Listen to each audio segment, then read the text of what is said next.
We just have to take it on faith that those participants we see at the bottom are actually watching and listening. So we currently have 16 participants. We'll give it another 30 seconds or so, let people trickle in. But what I wanted to tell you, I have so many screens and I don't see you. I don't have the screen, I see you, but I just see my PowerPoint and the text. So it's all good. Everything looks and sounds great. We're now live. We have an audience in the room and we're recording. Hello, I'm Aram Sinnreich. I'm the director of the Communication Studies Division at American University School of Communication. I am delighted to have my friend and colleague, Pavel Zahrádka, who's been visiting us this semester from the Czech Republic, presenting some of his latest work. I've been interested in Professor Zahrádka's work for about a decade. He is one of a very rare and fascinating breed of scholars who works at the intersection of ethics, philosophy, technology, policy, and social research. And if you don't think those things fit together, check in with me in half an hour, because I think you're going to find that he's done an incredible job pulling together these very disparate ways of making sense of the world into a coherent policy argument. Now I'll read his official bio and then he'll be able to take it away. Pavel Zahrádka is an associate professor at the Department of Media Studies at Pulaski University in Olomouc in the Czech Republic. He specializes in the ethics of digital media and the impact of copyright on audiovisual industry practices. In 2015 and 2016, with Reinhold Schmucker from the University of Münster and Thomas Dreyer from Karlsruhe Institute of Technology, he led the international research group Ethics of Copying at the Center for Interdisciplinary Research at Bielefeld University. I spent a lot of time with him and that group of people there, and that was a fun group of philosophers to hang out with in the middle of a college town in Germany, I can tell you. Professor Zahrádka also works as an analyst for the Czech Cinematography Fund in Prague and is currently a principal investigator on a research project investigating the impact of the digital single market strategy on the Czech audiovisual industry, funded by the Technology Agency of the Czech Republic between 2018 and 2021. Dr. Zahrádka, I look forward to your presentation. Take it away. Thank you, Aram, for the introduction. Thank you, everybody, for taking part in my presentation. It will probably last around 30 minutes, and I have also prepared some PowerPoint for you. My talk will be concerned with geo-blocking, particularly with ethical analysis of geo-blocking of audiovisual online content in Europe. And geo-blocking is a common way of preventing internet users in certain countries from accessing content based on their point of internet access. It extends to online censorship of political statements and communication channels, as well as copyrighted works, namely audiovisual content. My focus will be on geo-blocking of access to non-linear audiovisual media services in the EU.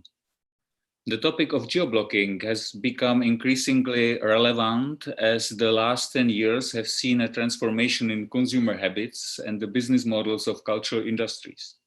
More and more members of media consuming public no longer need to own cultural goods in the form of physical media, but content themselves with access to media, ideally without restriction limiting when and where they can access the content.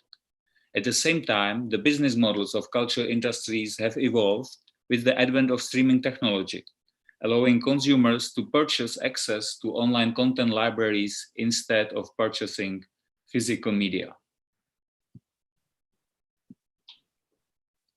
Territorial market fragmentation based on geo-blocking has been a fundamental mechanism of business models across culture industries, especially the film industry. From a legal point of view, geo-blocking stems from the territorial limitations imposed on the scope of distribution licenses. According to the prevalent statutory interpretation, The act of communicating a copyrighted work to the public online is subject to the so-called country of reception principle.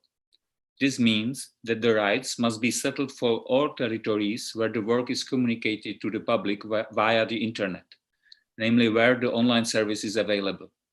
Any access from a territory for which the online service provider does not have a license must therefore be blocked in accordance with this interpretation of the law. Opposite principle to the principle of reception, country of reception principle, is the so-called principle of country of origin. And that means, according to this opposite principle, you need to settle the rights, or the service provider needs to settle the rights only for territory where he is based, or he does have the principal establishment. But the prevalent interpretation sticks to the principle of country of reception principle. The denial of online access to a particular service or product based on the internet user's geographic location has recently been debated in the European Union. The European Commission concluded that geo-blocking hampers the economic development of the European Union in two respects.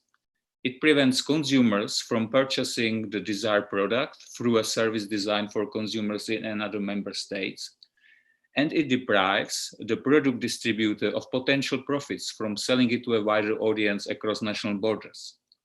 The result of this debate was a series of legislative proposals, namely the so-called digital single market strategy, aimed at removing national barriers to cross-border e-commerce and enabling cross-border portability of online content services and cross-border access to online content in the EU. Part of this DSM strategy was a regulation prohibiting unjustified geo-blocking in the e-commerce area. However, following strong opposition from the audiovisual industry, audiovisual services were excluded from the scope of the regulation. The arguments which exempt audiovisual online services from the regulation prohibiting unjustified geo-blocking are of a primarily economic nature. We will deal with these arguments in the next part of my presentation. My aim is to analyze geo-blocking of audiovisual online content services from an ethical perspective. The moral conflict regarding the access to audiovisual online content arises between two groups of stakeholders. On the one hand, consumers want to have an unrestricted access to audiovisual online services which are available on the market. On the other hand, right holders want to restrict the access to audiovisual online services by virtual barriers reflecting borders of national states in order to achieve an adequate remuneration compensating them for their work and investments in the creation of a movie. There are therefore two claims that are of particular importance for an ethical analysis of geo-blocking. The first is the claim of access to cultural goods as it is now globally recognized under Article 27 of the Universal Declaration of Human Rights as the human right to cultural participation. And on the other side, is the claim to be adequately remunerated for services rendered to society. So now we have the conflict, the moral conflict, and because ethics is a science, and every science should have some methodology, even like ethical analysis. This is my methodology. I worked on this conflict. When a conflict arises between the legitimate interests of different stakeholders, and when there are no moral rules for resolving the conflict, the conflicting interests must be weighed against each other from a moral point of view. The weighting procedure is governed by the following rules. The judgment must be made from an impartial point of view. No morally preferable alternative action is available. There are good reasons to act on the overriding norm. The negative consequences caused by the violation of the weaker moral norm will be minimized. And lastly, there is a realistic prospect of achieving the moral objective, thereby justifying the infringement of the weaker norm.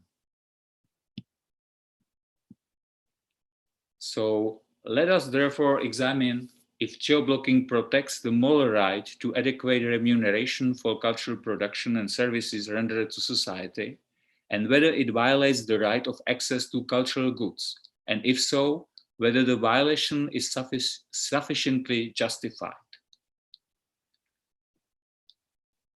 So let's take the focus on the moral right of access to cultural goods. Consumers typically exhibit an interest in being able to watch certain films or listen to certain music. They are therefore interested in having access to certain cultural goods which allow them to participate in the cultural life of their community. This is the interest that is protected by the moral right of access to cultural goods. Geo-blocking means that consumers can only fulfill their interests to a very limited extent.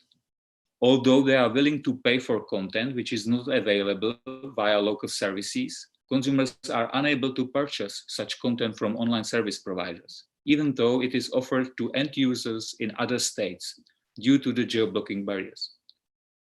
In the EU, consumers are often confronted with a paradoxical situation. While nationality or place of residence is irrelevant for the purchasing of physical goods, such as ice cream, shoes, or even a movie in DVD format, in any European country, the purchasing of copyrighted content online is restricted based on the consumer geographic location. Limited access to cultural goods thereby affects parties interested in foreign culture who happen to be on the wrong side of the border, as well as exchange students, migrants, and linguistic and cultural minorities who lose access to their own culture. As more and more transnational cultures emerge and spread as a result of cultural and economic migration and digital connectivity, so does the demand for cultural content offered by online services in other states and parts of the world. Students, teachers, and journalists are also deprived of access to the global cultural heritage, which makes the access to education, knowledge of foreign cultures, and information more difficult. This finding is reflected in the normative attitudes of stakeholders, as consumers often consider it morally acceptable to circumvent geo-blocking and purchase content from a provider of services intended for residents in another country. As you can see, for example, in the quote of the consumer number 13. Consumers also share the intuition that if the requested content is not offered through legal channels, it is morally acceptable to obtain the content from an illegal source. Again, this is demonstrated by the quote number 37. However, if it is true that geo-blocking may violate the moral right of access to cultural goods, the question that arises is whether this violation is sufficiently justified. Let us therefore consider whether the geo-blocking of audiovisual online content services is an indispensable tool for ensuring the adequate remuneration of authors, producers, and distributors. Another group of stakeholders comprises right holders, usually consisting of the following three subgroups of the film industry: authors, producers, and film distributors. They have a shared interest in obtaining a financial reward for their efforts invested in the creation of the film and for presenting and promoting it to the public. The idea that the production of cultural goods implies a moral claim to remuneration are intuitions shared by all interest groups, as demonstrated by the quote of consumer number 75.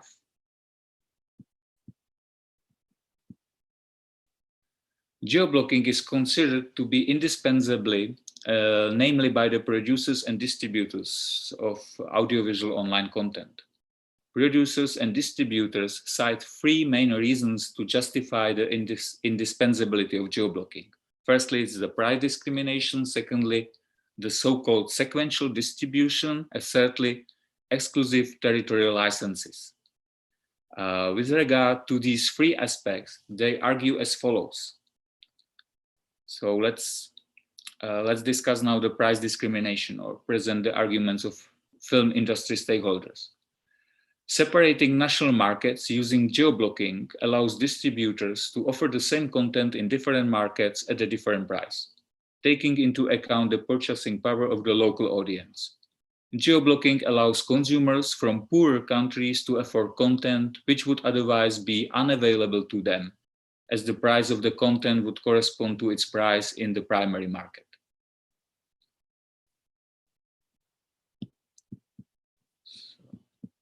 How does the argument regarding the sequential distribution look like? Films are exploited based on so-called sequential distribution, whereby films are distributed based on the holdbacks via gradually opening media channels.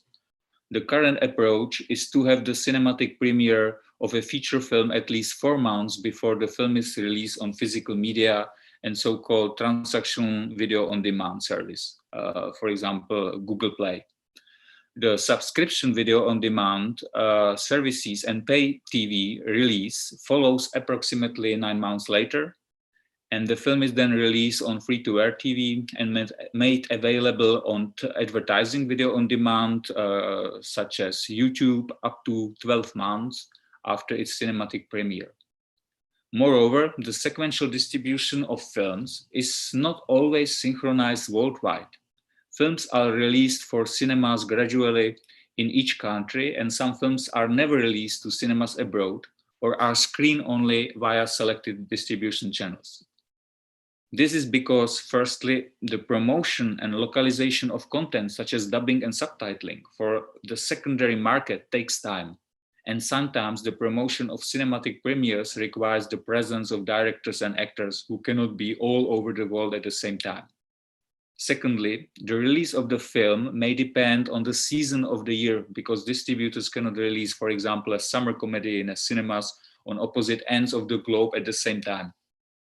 And thirdly, distributors decide to release the film in the secondary market only after its success in the domestic primary market or after receiving awards at film festivals.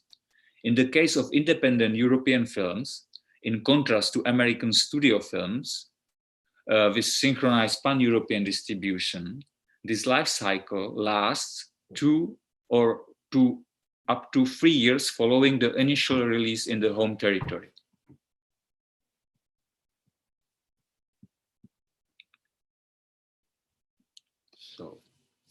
And the argument in favor of geo-blocking made by film industry stakeholders. This is the argument which concerns so-called rights pre-sale. Film production is a costly business, and the producer procures part of the necessary funding by pre-selling exclusive rights to the investor, often the future local distributor. Without geo-blocking, exclusive territorial licenses would not incentivize investors to finance film production due to the risk of free riding. If there were no geo-blocking, there would be no real territorial exclusivity, and the return on investment could be jeopardized by consumers purchasing the movie from another foreign provider of audiovisual online service. The distribution of films based on the sale of exclusive territorial licenses to local distributors allows for the appropriate promotion and localization of films, thereby adapting to the cultural and linguistic specificities of national markets. An exclusive territorial license therefore reflects the territorial fragmentation of the film industry and the linguistic and cultural peculiarities of the national audiences, which helps to provide local audiences with better VOD services.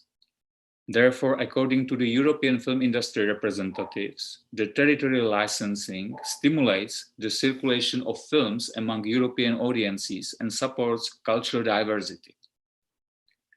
However, if we subject these market mechanisms to critical scrutiny, none of the three arguments can justify the general indispensability of geo-blocking for the functioning of the film industry. Let's take the focus firstly on the price discrimination. Price discrimination in the context of audiovisual online services has limited efficacy in practice. For example, a basic Netflix subscription oscillates from 8 to 10 euros across member states. Local services competing with multinational competitors usually sell this subscription at a similar or slightly lower price. This is why there is currently no price discrimination in the European audiovisual online market. What about the sequential distribution? Natural language barriers will prevent the disruption of sequential distribution, which may not always be synchronized, as evidenced by independent European productions. It is very unlikely that Czech consumers would subscribe to a slightly cheaper Estonian streaming service to watch their favorite series over a Czech audiovisual online service with the appropriate language localization. Consumers of media are primarily motivated by convenience, along with quick and easy access to localized content. And let's take a focus now on the rights presale and its connection with cultural diversity. Also, the argument connecting territorial licensing and cultural diversity in Europe seems unconvincing. The growing transnationality of European culture and the efforts to unify the European market weaken the arguments invoking the need for locally targeted marketing aimed at cultural differences. Rather than a backbone for cultural diversity, the territorial division of the European film market is an obstacle to the dissemination of films between European audiences. The low capacity of European films to travel beyond the borders of the country of their origin concerns not only theatrical film distribution, but also broadcasting as well as VOD platforms. The fact that a distributor believes that there will be not enough audience for a film in a particular territory, which is big enough to justify the investment in a distribution license, does not mean that in some European countries there is no audience interested in that film. The strongest argument in favor of territorial licensing is based on the fact that film financing is at present not possible without the pre-sale of territorial exclusive licenses. New models of financing for European films, such as crowdfunding or product placement, are not able to replace the pre-sale of territorial exclusive licenses that guarantee the distributor a territorial monopoly. However, this territorial distribution monopoly is secured in most European countries as well by their linguistic and cultural differences. In other words, the natural linguistic and cultural barriers between member states prevent cross-border cannibalization of income generated through release windows. The risk of cross-border disruption of a sequential distribution monopoly in a particular territory is present in countries where the same or similar language is spoken, and in the case of English content, as many consumers are able to understand the original even without language localization. Geoblocking might therefore be morally justified for content produced in a widely spoken language, the transnational availability of which could discourage the local distributors from investing in the promotion and localization of content in the national market. The same applies to content that is not synchronized for distribution in two markets with the same or similar languages. In summary, geoblocking can be justified for audiovisual content in widely spoken language, the cross-border availability of which could discourage local distributors from investing in the production, promotion, and localization. And for content that is not synchronized for distribution in two markets with the same or similar languages. Therefore, geoblocking is not an indispensable means, with the exception of the above-mentioned cases, for ensuring that producers and distributors are adequately remunerated. Moreover, geoblocking is the direct cause behind the inaccessibility of audiovisual content for consumers from unlicensed territories, and may even prompt consumers to switch from legal to illegal sources of content. It is, however, not a direct cause for an adequate remuneration. Therefore, I conclude that protecting the business models of audiovisual industry via digital walls does not constitute a sufficient reason for violating the moral right of end users to access cultural goods.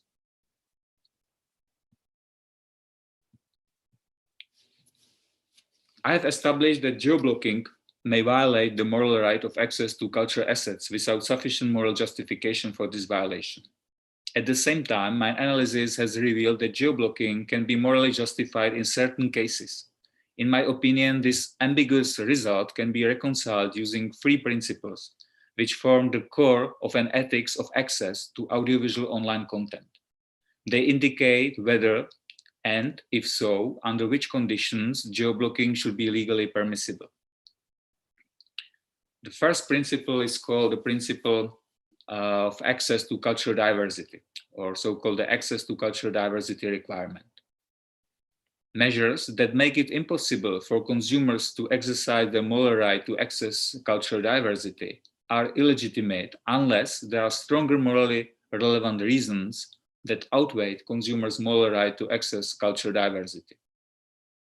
From this requirement follows, for example, that the geo-blocking of older films is illegitimate. These films have been sequentially distributed in all commercially relevant territories, resulting in the free-to-air TV at the end of their cycle in the interested countries, indicating that there are no good reasons as to why they should remain unavailable across borders in the catalogs of audiovisual on-demand services. Furthermore, it follows that geo-blocking should be lifted for an array of local content which does not travel beyond the country of origin and which producers do not want to exploit in a foreign market.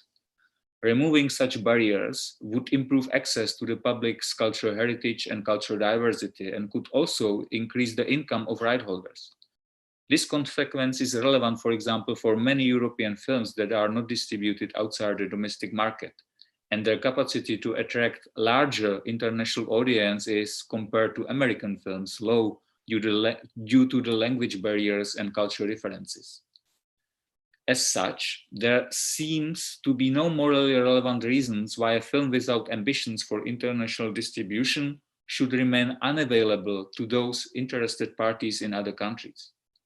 It also follows from this principle that if audiovisual content is not available to consumers in a particular territory via video on-demand services, but is available online to consumers in other states due to the illegitimate geo-blocking, it is morally permissible for consumers to bypass the geo-blocking and purchase the service from abroad. Second principle, so-called the symmetry requirement. If video on-demand service providers can decide in which country they will offer their service and which audience to target their content towards, audience members should be able to decide which service to subscribe to regardless of their country of residence and the national audience being targeted by the service provider, unless there are great morally relevant reasons to accept the asymmetry regarding the freedom of choice of both groups. Let us take the example of European Union again. One of the fundamental freedoms of the European single market, namely the freedom to provide goods and services across borders, should be viewed also from the perspective of the consumer. Since providers of audiovisual online services benefit from the freedom to provide goods and services across members, consumers should benefit from the same flexibility to subscribe to a service from any country in the European Union they so desire. Allowing consumers to look for better offers of audiovisual online services beyond their national markets will broaden their choice and will be particularly important for consumers living permanently in another country who would like to watch audiovisual content available in their home country, or to learn more about film production available in another country. The third principle, the so-called legitimacy of geo-blocking as a last resort principle. If and only if there are circumstances preventing the creation of an audiovisual work or the profitability of investments in the work's development and production, which cannot be eliminated through any other means than by blocking the online availability of the work in a given territory, geo-blocking is morally permissible. Consider, for example, co-producers from different countries who speak the same or similar language. In this case, geo-blocking is only legitimate if the work could not be produced without geo-blocking, or if an investment would not be profitable without geo-blocking, and if the actors in the value chain do not have any other means to overcome the above disadvantages, such as language licensing that takes into account the size of the language population or synchronized distribution of content. So now the questions arises how to implement these ethical principles. There are many options, and to the end of my talk, I would like to present one of the options which is possible and which can be then discussed later on. One of the application options is the model of so-called passive sales in combination with a list of allowed geo-blocking cases. This model of rights clearance for protected online content is inspired by the ruling of the European Court of Justice in a dispute between Football Dataco and Sportradar for breach of the right to a database containing information on ongoing football competition matches in the United Kingdom. Sportradar copied the data from the database to its server located in Germany and provided it through companies offering betting services to the public in the United Kingdom. The court addressed the question of where the contents of the database are made available to the public. According to the court, the use of the contents of database without the consent of its makers takes place in the country where this information is available on the computer screen at the individual request of its user, where there is evidence from which it may be concluded that the act discloses an intention on the part of the person performing the act to target members of the public in the member states. That was a quote. I was now quoting the final resolution of the European Court of Justice. In this case, the court refused to apply the country of origin principle to the right to use the database in the sense of making it available to the public via the internet. Instead, the court applies the country of reception principle if it is evident that the online service has targeted the public of the member states concerned. If this solution were applied to the field of online audiovisual services, the service provider would be obliged to settle the rights only for the country whose audience is targeted by its service. In other words, the country of reception principle would apply only to the right to communicate the work to the public in the countries whose audience is targeted by the offer of the service. Conversely, in a situation where the interest in subscribing to a service or purchasing content is expressed by a consumer from an unlicensed territory, and the service provider does not actively target consumers in an unlicensed territory, the country of origin principle would apply. This means that in the realm of video-on-demand services, the rights would only need to be settled for the territory in which the providers target audience with the VOD service. The advantage of the proposed licensing model include that it is in line with the current territorial licensing practices, which allowing exceptions in cases where consumers want to use an online audiovisual service without being the target audience. The disadvantage is the case of linguistically and culturally related areas, where the value of the territorial license purchased by the local distributor could be devalued due to the competition from the service from a linguistic related territory. This could jeopardize the pre-sale of rights, as potential co-producers and distributors of content in a linguistically related market will not be willing to invest in the purchase of the exclusive territorial license for fear, because they would fear the cross-border competition. This possible negative could be, however, eliminated by precisely specified cases in which the application of geo-blocking barriers between national markets is allowed. So there's a kind of solution which we were proposing with a colleague of mine, Reinhold Schmicke, and which I wanted to share with you. Um, Thank you very much for your attention. And here are like some references to the work we have done on the issue of geo-blocking and digital single market. Thank you very much for your attention. Thank you so much, Pavel. Really fascinating stuff. And even after having read a few drafts of that paper, I'm still learning new things from your presentation of it. If any participants have questions for Pavel, please put them in the Q&A. In the meantime, I have a couple of questions for you. I want to start at the most high level, something that you didn't address because it's so obvious to you, you didn't consider it worth addressing.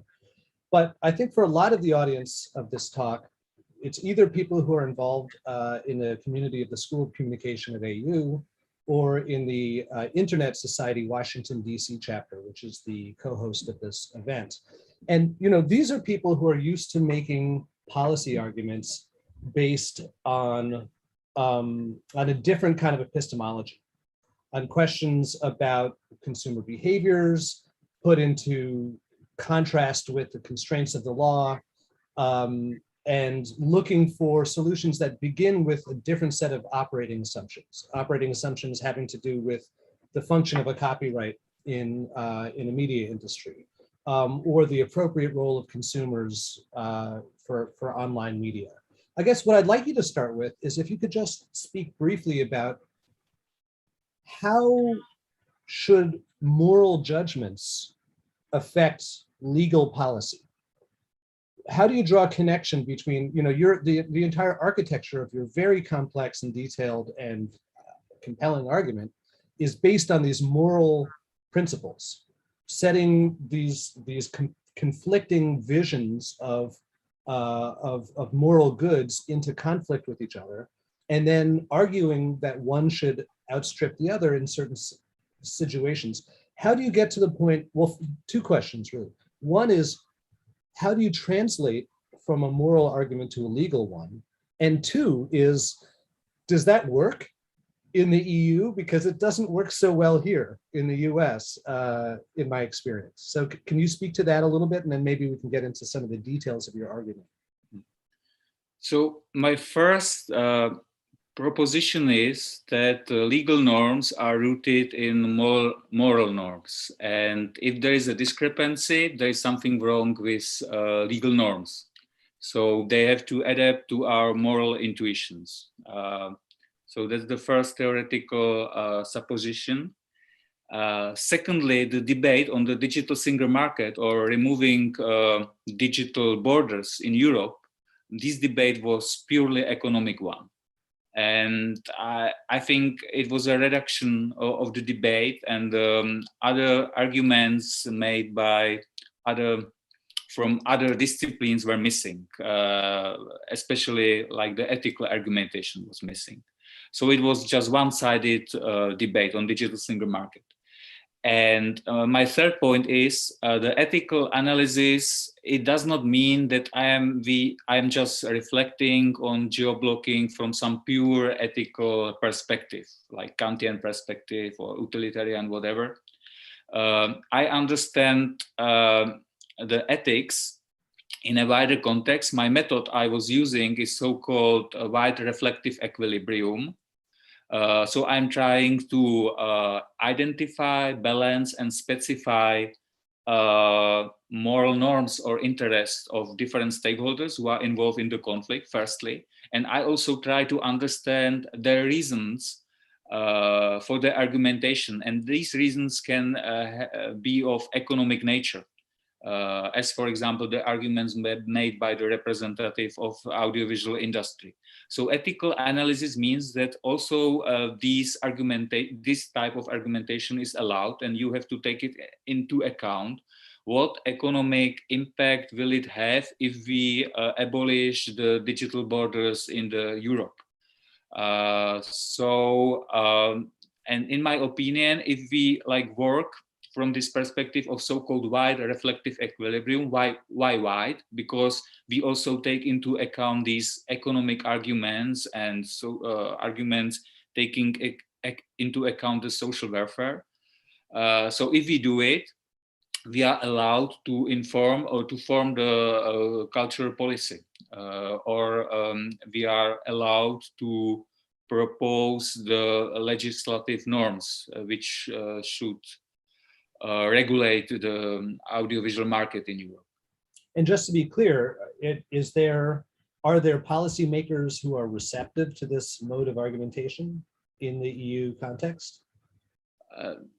I'm not sure about politicians, but I could name at least one politician. It's the pirate representative of the ex representative of the Pirate Party of Germany, Julia Reda. She was Julia Reda. Yeah. Julia Reda. She was in the European Parliament criticizing the legislative proposals made by European Commission because audiovisual online services were excluded. So there is a bunch of European politicians who were trying also argument from a consumer perspective. It means they were trying to take into account the moral right to have access to cultural life of your community. So there's something inherently resistant about reframing policy debates in ethical terms, right? That very act of saying that law should follow ethics, otherwise it's illegitimate, is in itself a kind of a radical proposition in some ways, right? It sounds radical, but if you explain the methodology, which is also like reflecting on the economic on how the markets operates, it's not so radical, in my opinion. So if you are using the method of wide reflective equilibrium, your proposal is not so radical, because you are also trying to take into account the interests of the film distributors and producers.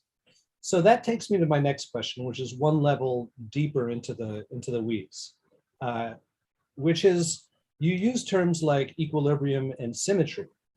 And I love the fact that your starting point is to give equal weight to what's often referred to as user rights or consumer rights on the one hand, and what's often referred to as intellectual property rights or copyrights on the other hand, right? But you have these two sectors, right? Which is the business owners who exploit creative expression in the marketplace, and then the audiences who rely on those cultural commodities in order to live their cultural lives. One could argue there are other stakeholders as well, such as the class of professional creators and people external to the marketplace. But just leaving it there, how do you? So the whole reason that you have terms like equilibrium and symmetry is to balance these forces and these stakeholders against each other. But how do you operationalize that? You know, how many consumers have the same weight as one film distribution company? How does that calculus take place in your evaluation? Yeah, it's a good question. I didn't quantify it. I try to understand how the markets operate and to justify, to say geoblocking is justified just in the cases it would really endanger the creation of the content. In such a case, it's morally legitimate to use geoblocking. The question it's a good question, how many consumers are really interested in cross-border access to audiovisual online content, because as I already thought in my talk, not many European films circulate across the Europe, and it is a reason there is not enough Czech moviegoers who would like watch some Italian drama or whatever, and vice versa. But still, there are some surveys made by European Commission and concerning the cross-border access to online services. And there is a more than half of consumers who would at least have the option to subscribe to some online service offered to consumers in other member states. Yeah, but I didn't like quantify it and I didn't take it into account in order to say the moral interest of the consumers is stronger one than moral interest of the film representatives. I just try to understand how the markets operate and to explain that the geo-blocking is not inevitable in some cases, and if it is not inevitable, it's protecting maybe the old-fashioned business models of the film industry. It's protecting the territorial monopoly, but the same effective way how to protect the economic interest of the film distributors and film producers are the language and cultural barriers in Europe. So maybe we don't need the geo-blocking. So that was my argumentation. Right. And that leads me to my next question, getting even deeper into the weeds. A lot of the arguments that you make that undermine the validity of geo-blocking as a practice are really unique to the European context, right? You make these arguments about price discrimination. Well, you know, Estonians and Czech are, you know, they're not going to pay very different prices for a bundle of audiovisual content on a monthly basis. And, you know, sequential distribution doesn't really matter that much because language differences across borders are sufficient to produce the kind of friction that the marketplace likes to exploit, right? It seems to me that when you change the scale of your analysis from like a European scale to a global scale, a lot of your objections to geo-blocking in principle begin to evaporate, right? You know, England and Australia and South Africa all use the same language, right? But they have, you know, very different average price points that residents are willing to pay because they have such distinct economic realities for workers on the ground. So there you've just eviscerated two of those three legs that the argument stands on. Is this an argument that only works in the European context, or can it be applied to global or other regional contexts as well? And how do you manage that? Yeah, good point. The three proposed ethical principles are meant to be generally valid, also outside of the context of European Union. But you are right, if we take the global perspective, there are some types of content like the English content or sport content, or maybe also porn content, where the linguistic barriers don't play such an important role. And it seems that in these cases, geo-blocking is legitimate. But there are also, we have to also like to go into detail. I already talked about Hollywood studios, and this content, distribution of this content is synchronized during the whole, on the whole globe. So it's not necessary to geo-block this content necessarily in this case, but in the case of other productions, it's probably legitimate to block it. So you're not just so this helps demonstrate that you're not just against geo-blocking in principle. You are working from an ethical model that applies in some cases and doesn't apply in other cases, or that yields different results in different cases. Exactly, it's an ethical model, and it's just a model, and you need empirical data and to understand properly how the markets operates in particular territory to be able to say if the geo-blocking is legitimate or not. So we have a question from a viewer, Sasha Santiago asks, and I'm just going to read it verbatim. Couldn't content wrapped up as an NFT, a non-fungible token, bypass geo-blocking in the future?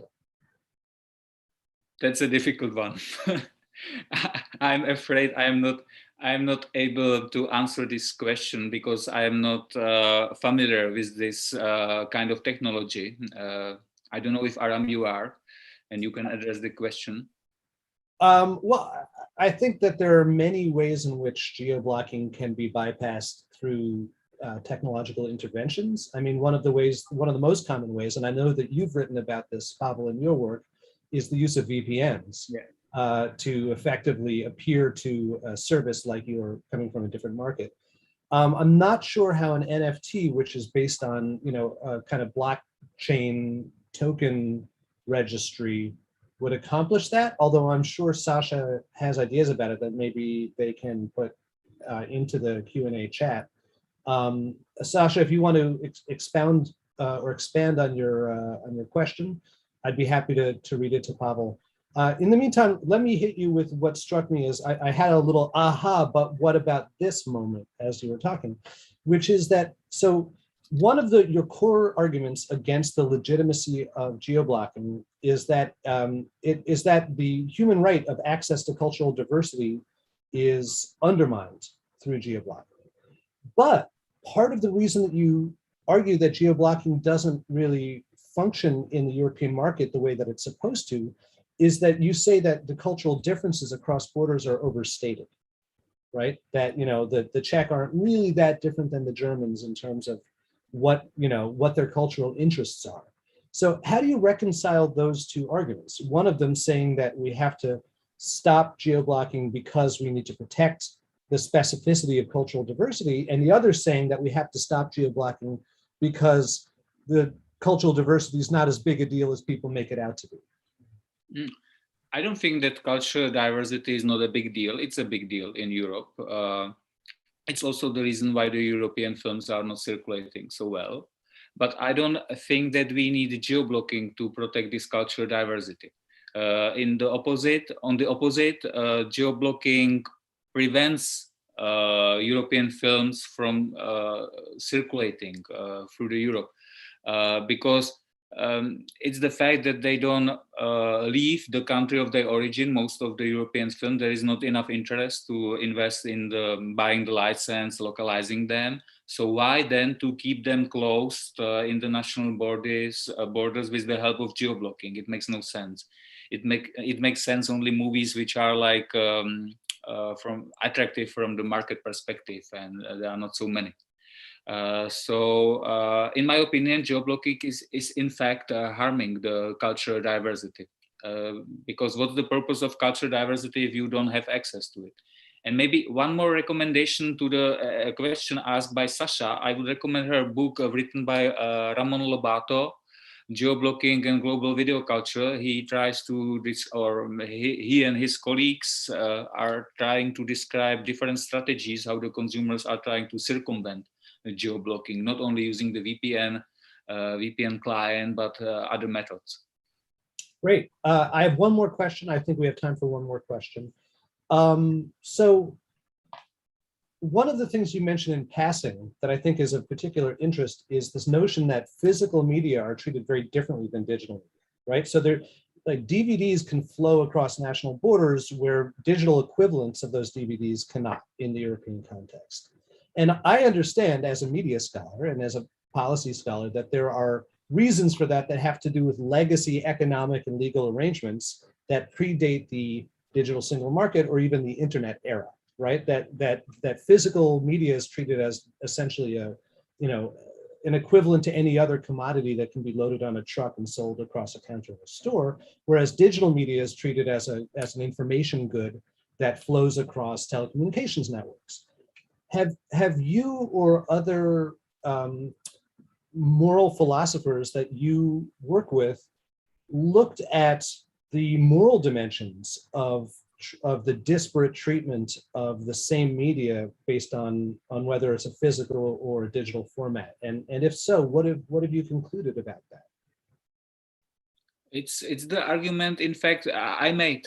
It's harming the consumer rights of access to a particular type of content. It's an online content.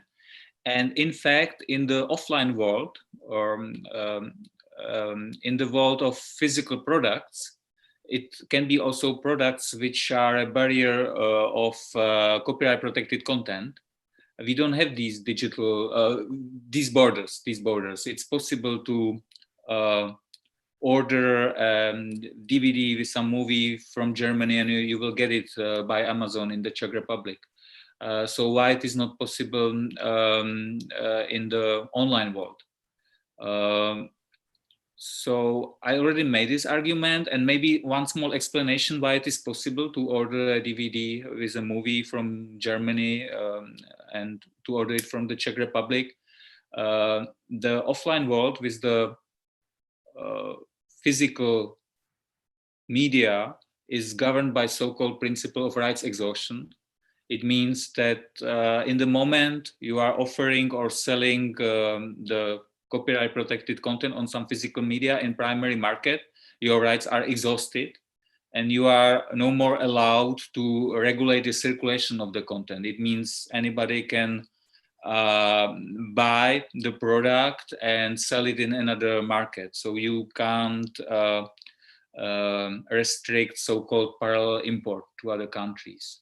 So we have this principle in the offline world with copyright protected content, but we don't have it in the online world. So so we need this ethical and also economic debate. What consequences would it be if we would introduce this principle also for digital single market? Because there is no digital single market in Europe until now. There are 27 different digital markets.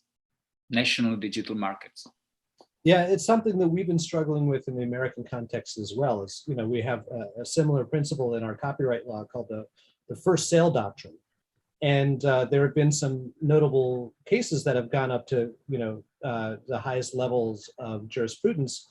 For instance, the Redigi case, which you might be aware of, about, you know, people's ability to resell MP3s the way that they can resell CDs. And a few years ago, the American copyright system did a whole study attempting to figure out how to work digital rights of resale, and they ultimately came up empty-handed and said, our conclusion is that we don't have a conclusion. We don't know what to do about this. And there's basically been very little progress since that moment. We're unfortunately just about out of time. I see Sasha just at this moment included a follow-up, so I'm going to read that out loud and then I'll thank you and we'll conclude. Sasha continued on their question about NFTs by saying, my thought, what if NFTs could create a new revenue stream or a collector's appreciation for a movie or other content? I see. So like an ancillary paracultural kind of flow. With geo-blocking still at play, it can make that content difficult to access if you're now within the zone, but it could also raise the value of the limited issued versions of that content. That's obtainable outside the geo-block territory. That's a very interesting proposition. That unfortunately we don't have time to get into right now, but I did want to read it into the record. And Pavel, if it's something that you maybe want to address in future research, you can thank Sasha for bringing it to your attention. Thank you very much, Sasha, for interesting point, and we will have a look at it. Sounds great. Well, thank you so much, as always, to Matt Seklecki for putting together this event. Thank you to Pavel Zahrádka for visiting us at SOC for the semester. It's lovely to have you here. We hate to see you return to the Czech Republic later this month. Thank you for your excellent work, and thank you to everybody who joined us today.